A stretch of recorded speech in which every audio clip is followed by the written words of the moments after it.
ai cả chị ở em mà nó nói vẽ nhà chị tận ở nhà cái nó được mà nó phải giáo cái nó được với chỉ cái nghe chỉ cái nào bắt ở chỉ cái nhà cái nó được bài cái được tại đó cái được cái được tại ở cho tận cái để nó tao mà cho em mà nó là ông nhà cái nó để mà nó mê nhà cái nó để ta nào vậy là cái nó tự mà nó mê cái nó trả tới là nó mà có chia thì cũng có ý ta cả ngang cái nó chia ta nếu mà đi từ là organizing nếu mà đi là organizing nhà mẹ chị thì bé chị vào nói ngồi ôi ta một nào go ôi nhà bé chị vào cơ đó ta rồi đây mà mày cứ ta cứ để ta này cứ cả cái ta nó ta mà làm bài nuốt ta cháu phải rồi đấy comunidad gì cơ na nó bé là ta phải mà làm gì cho cô cơ na nhưng mà cô chẳng nào bắt tin là cháu thì ta nữa rồi nó là ở cơ na nó là ở na nhá vui của ta là contra alcoholismo nó chỉ droga nhà nó người cơ na nhà gua này mà ta apo mẹ cứ nghe mà ta đầu nó tự cơ đó chỉ nhà nhà apo mẹ nó vui nó apo mẹ chỉ cứ gua mày visitar chỉ cứ được buông cứ được jovem cứ được đó là ganhar đi có go quando lembrança do que quando quarto e meio na quando culpa tá matinho quando a chota ganha fita e por ganhar ali quando lembrança do até coronde.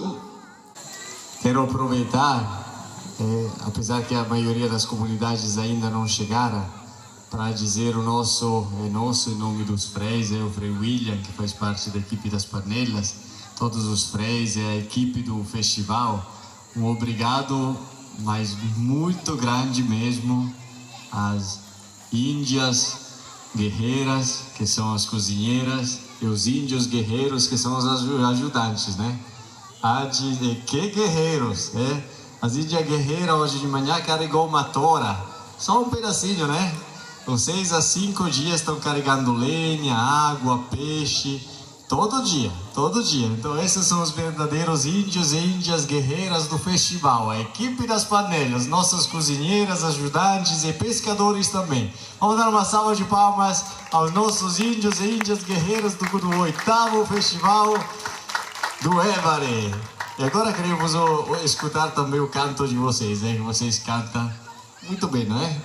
Nenhuma tá meia pebida aqui. Pare.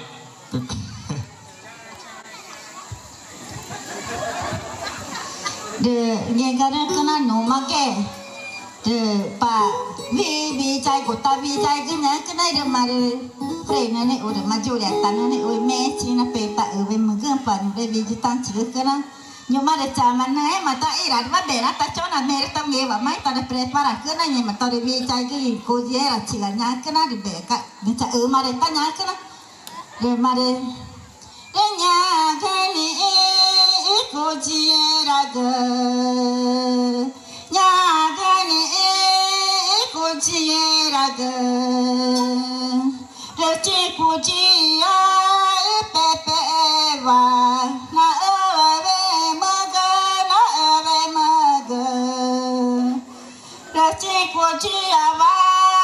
bé bé và na ở bên mơ cơ bắt cha bên nhẹ cơ rồi nhà cơ này rồi nó cơ mà nó ở bên mơ cơ rồi như mà ta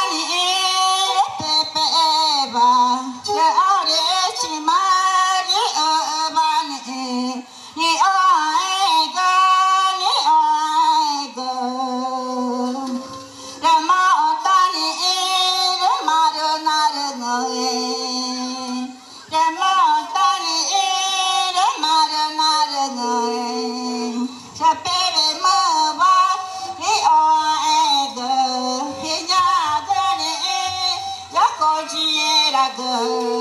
bà cha về cha gờ bà về trên ta chỉ gờ ra ta ni gõ to ra bà cô ta này na ra vợ phê chỉ vào ra cha ni cha bé ta kê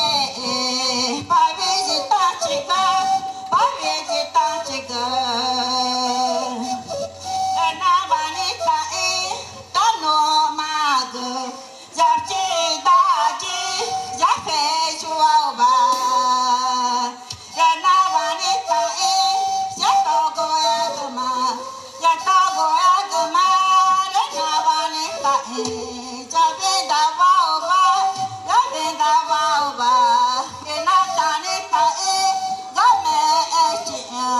cha phê chi vào bà đến na ta ta ngô ta kê ta ra đô gấp bắt to ra ba ra cô ra mỗi chỉ cái đó mà nghe mà đã bé bé bên nào mà sạch tay nào mà nhá to ra cô chơi ra cứ ra to mà đi nào mà to nó có đến nào phải cho về này cái nó cho về cho cứ rồi nghe mà ý là được quá nào mà nó chỉ vì trái cơ nha cô chơi ra cứ ý mò cái tàu này cơ cô chơi ra cứ ý cứ chơi cứ mà nó đi chứ mà về chỉ vào nó đi vào là của ta to để pa được cô vậy cô mà cứ mà cô chơi ra ý cứ nghe mà nhà cứ rồi nghe mà cặp bắt cháu về ra cứ rồi mà rồi mỗi chỉ nói tia rồi nhưng mà chỉ cha mà nó cứ cha rồi cha mà rồi cháu cả rồi ba rồi cả chi nhá cứ nó rồi cháu cả nó dễ cô chỉ nói rồi để akra nó nhá cứ nó mỗi chỉ cứ nó cho nó tàu này cứ nó chỉ quan cho xây ra nó nhá cứ nó soi này cứ rồi mỗi chỉ cứ nó mà nói cha nhá cứ nó mỗi chỉ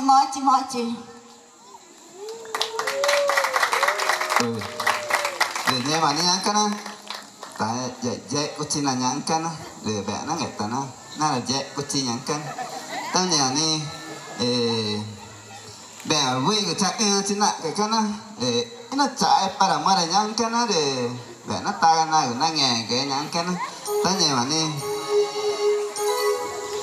nó là ta chẳng là này tại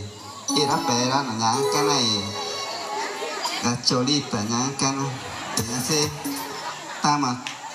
ta mà chặt quẹt ở về đến xí tết cô nhân ta tự mà nhang cái này ta cả quá nhang cái thế thì Espanyol ta trả về cho nhang cái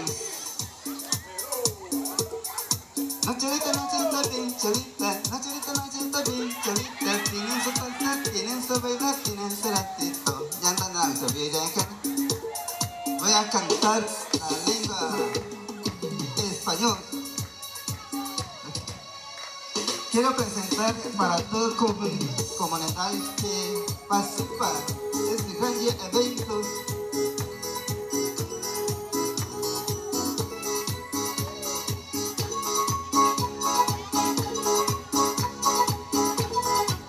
Vamos con danzar.